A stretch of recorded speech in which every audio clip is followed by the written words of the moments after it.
Ignition sequence starts. 6, 5, 4, 3, 2, 1, 0. Liftoff. We have a liftoff.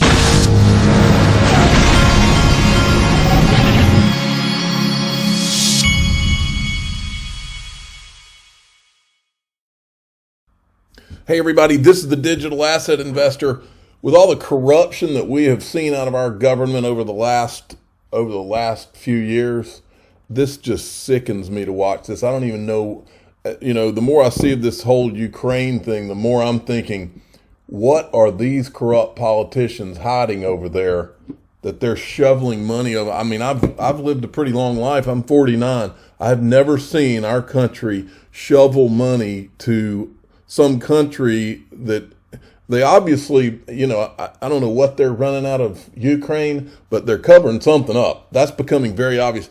This Janet Yellen just went over there to give them $1.25 billion, and that's just the start. They're going to shovel another $9.9 billion over there. And don't forget that FTX was shoveling money over there too and meeting with all these same politicians. So that reeks too. And this is our national debt while they do it. These people don't just deserve to be booted out of power. These people like Janet Yellen need to go to prison. If you want to fix this country and have a future for our children, they need to be put in jail. So there are examples set so that nobody ever thinks that they can get away with this stuff again. This is sick, what's going on. It is sick. And it's a good time to remind you that gold is money. You can't trust these people as far as you can throw them. They're having closed-door meetings talking about how, the American public, they trust the federal banking system, even though we here at the FDIC really don't. But we want to keep them thinking that they should. Well, I don't. Gold is money. That's part of the reason Glint's one of my sponsors. I buy gold in my Glint account so that I can have my debit MasterCard and literally spend my gold if I need that purchasing power. And then I also buy it physically, but a link to Glint's in the very top of the description of this video. I'm all worked up. Now's a good time to calm down and get a little cooler and check in with the cool guy. What's up, fam? Brad Kimes is hosting the first ever XRP event in Las Vegas. We got Uphold, we got Link 2, we got Techmaster Flex Quincy speaking, we got the Digital Asset Investor, might be going. So Mr. Right. Oz made his decision. F it, we're going to Vegas. Let's have some fun, let's get the adults in the room, and let's talk about where this world is really going. That's what I'm talking about. And call to the official cool guy. You know how you always do your Gary videos? I think it's time to do a few Brad and copy Brad Garlinghouse in, because Brad Garlinghouse likes to go to Bitcoin Miami. He needs to go to this too, because everybody who's anybody's going to be there. Okay? That's an 80s comment. Any of you that grew up in the 80s, you would recognize that.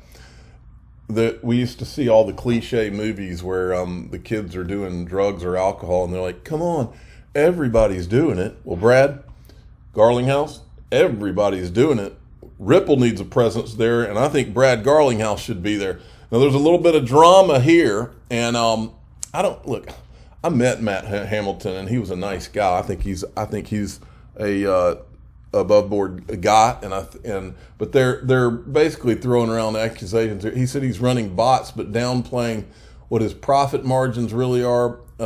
Which is why he had to leave Ripple. Now, I don't know. The guy was very nice. He was very straightforward. I met him, I was with Brad Combs, and he goes, the YouTube contingent, which I thought was funny. But he says, I sell it at a price higher than I bought it. I mean, we all buy and sell things. I've held on to the core of my XRP since 2013. Occasionally I've sold small amounts to like flip into something else or something, but not my core holdings. So I mean, I just don't see any big problem with what he's doing here. But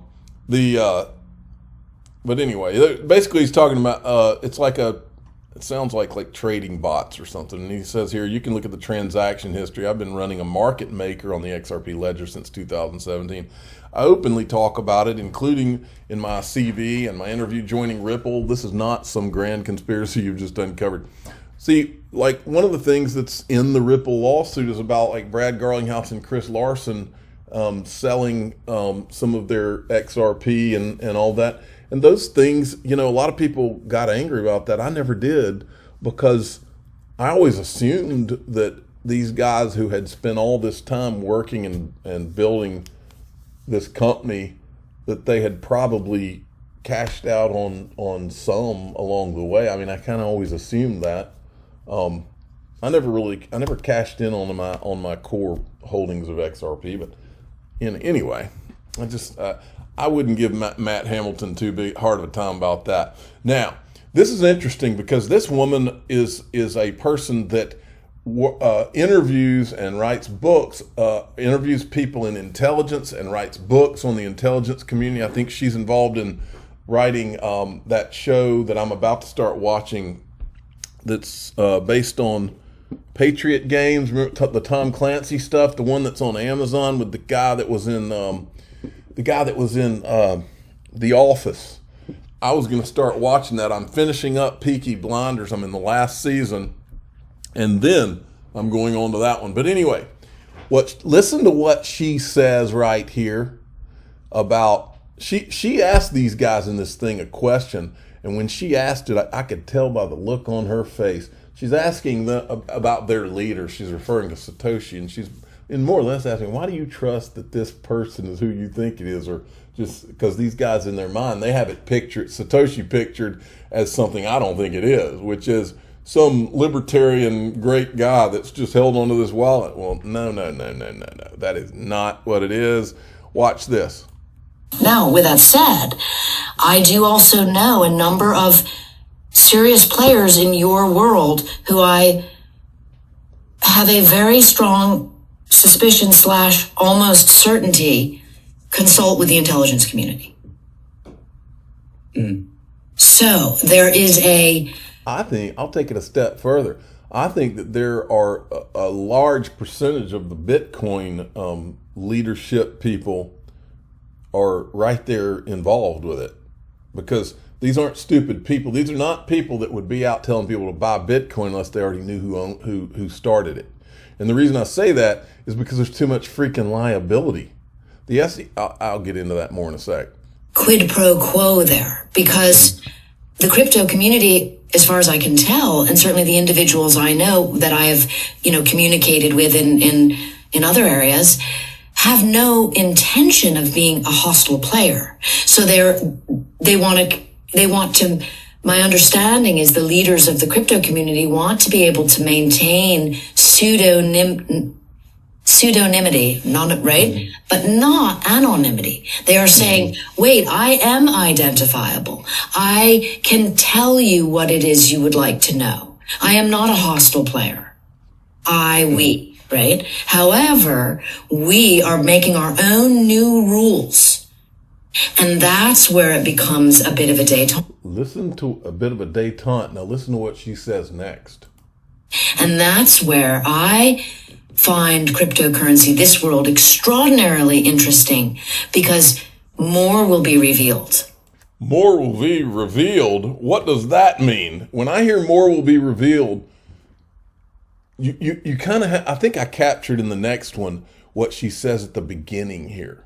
Listen to what if you combine more will be revealed with what she says right here, I think. But I'm going to throw back a question at you, which is probably uncomfortable, right? Tell me about your organization's founder. She's talking about Bitcoin, okay? Satoshi. I was actually going to... Now, this guy, I mean, these are intelligent guys, but I think that they're also young, and in my opinion, it's not an insult. I'm just saying I think they're being extremely naive. And I think that her comment, which you should listen to again, lets you know that she thinks they are too. Watch. But I'm going to throw back a question at you, which is probably uncomfortable, right? Tell me about your organization's founder. Now, He's about to go into a whole 2 minutes or so of him giving the typical Bitcoin ideology speech. And I'll show you a little bit of that. Then I want to skip to what she says next. Satoshi, I was actually going to ask you about this individual. Well, I'm asking you because it's you. He's take me to your leader. Right? I mean, I think that is part of the secret ingredient of crypto is no one really knows. I mean, there's lots of speculation on who that individual might be. There's even some sort of what I might call in kind of the conspiracy theory camp. There's speculation that this individual might be representative of a 3-letter agency as well. Well, we have a video of one of the agencies saying they met with the 4 Satoshis, buddy. So conspiracy, you might want it to be conspiracy, but it's really not. I happen to believe that that's true. I believe that this was one or a small group of individuals working together to achieve some common purpose. But this individual chose to remain pseudonymous. Right. Yeah. Okay. That is part of the. So that's the ideological part. Now let's get to what she says, because this is what's interesting to me. This community, I would approach. I want to get all of it. Violence. So in some ways, it is similar to a non-state actor, as you've described it, Annie, in that it's pseudonymous. And again, I'm only remember, caveat here is I'm just telling you how, if I were in the intelligence community, I would approach it. I'm not telling you my approach to it. Certainly understand that, but this is part of it. Is we want. Does that description? I'm in right now because they either absolutely know who your leader is, or they don't. And if they don't, then the organization is considered a non-state actor to them. They either know who it is or they don't. And if they don't, it's considered a non-state actor. In other words, it's considered a threat. Folks, come on.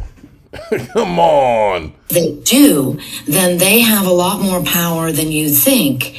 And if they do, they have a lot more power than you think for it to live or die, folks. Look what I wrote up here. They know, they've always known. Think about how crazy it would be for the SEC and the CFTC to give Bitcoin a designation without knowing who created it. Think about the horses you-know-whats that they would be if they gave Bitcoin this commodity designation. Giancarlo was one of them, Chris Giancarlo. And then 5-10 years down the road, North Korea says, hey, by the way, we're Satoshi. We're about to dump all of our stuff, and we tricked you, okay? And we can prove that we're Satoshi because here's the address. We're now going to sell these out and dump them, okay? Do you really think? And here's the other question. All these companies, CEOs like Michael Saylor that are promoting, and their board of directors, from a liability standpoint, if they didn't know, do you think that they would be allowing these companies, this is tremendous liability? That makes no sense because they all know something. I'm not saying Michael Saylor and them know, but I'm saying if they don't know, they've got a high level of risk. Listen to what else she says. That creates a vulnerability within the organization that should be considered. Well, what if imagine somebody buys we saw where somebody sued Ripple. They bought $100, they lost like $100 and something bucks or something by buying Ripple, not from Ripple, but from an exchange. Well, imagine somebody buys $1,000 or $10,000 worth of Bitcoin, and then the price tanks down to $5,000. And then they decide, hey, Michael Saylor told me to buy it. Or no, bad example, I'm sorry. Michael Saylor has bought all this for his on behalf of his company. He's buying it for the company. The company has shareholders. Let's say the price tanks and the shareholders file a lawsuit against Michael Saylor and the board of directors.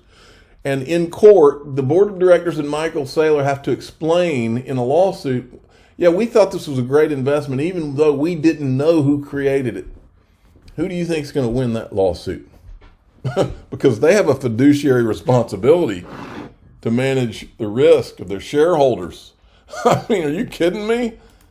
Chances that the intelligence agencies of the world don't know who Satoshi is. I mean, this is all conjecture. So I'd be very interested in your thoughts, Annie. But I'd also be interested in your thoughts, David. Like, what do you guys think about this? Well, it's an either or as far as I'm concerned, because there's no way of knowing. They either do or they don't. But though, if they do, as I said, those two lines of thought, then the way in which the intelligence community perceives the organization is entirely different. Well, as far as the peaceful movement, I would also say that the intelligence community would say this. Any organization that alleges utopian ideals, right, is of incredible interest to both the military and the intelligence community, because nothing ever winds up the way it was intended. Man, I really feel like she was giving a warning there. And don't forget, DARPA created the internet, okay? And so my question is, so they created the internet, but some guy named Satoshi beat them to it on Bitcoin, the internet of money. Come by my igloo in South Georgia. The temperatures only get into the 100s, above 100 here in the summer. And it'd be a great purchase for you and your family in the summer. Eleanor Terrett breaking, the SEC has issued a subpoena to Robinhood over its cryptocurrency listings. Then we've got Dr. Martin Hisbick from Uphold telling the truth once again. Justin Sun holds 15,625 validators on Ethereum 2.0. Ethereum never was, is not, and never will be decentralized by any definition.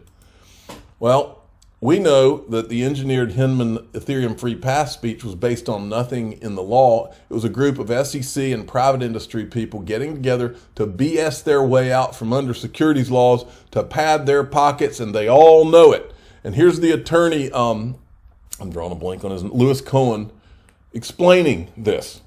Why can't something initially be a security, then morph into non-security, according to case law? Sure. Well, it is a completely anomalous concept for the law as it works today. There's just simply no such thing as a asset that was a security and then stops being a security based on events that are extrinsic to that asset. So it just does not exist. It's a completely made up idea. Not to say that people shouldn't be making up new ideas, only to say that there's no basis. And to the best of my knowledge, the SEC has not cited any case law precedent for saying, well, we see in this case X, something wasn't a security or was a security and then it stopped being a security. So the first and foremost point is that it's a new theory, and it's fine to bring up new theories. Nothing against that, but it's just that it's difficult to charge people with violations of the law based on something that has no support currently in the law. So that's win a case, and then that could be precedent, right? Absolutely, yes. Separately in the paper, we argue it would be a bad idea. So yes, but we completely recognize and support that there's nothing wrong with the SEC bringing up new ideas and new solutions. This is why Congress needs to investigate the Hinman Ethereum Free Pass, the whole thing. I'm the digital asset investor. I'm not an investment advisor. This is for entertainment purposes only. Please subscribe, hit the like button, tell your friends and family that the Hinman Ethereum Free Pass needs to be investigated.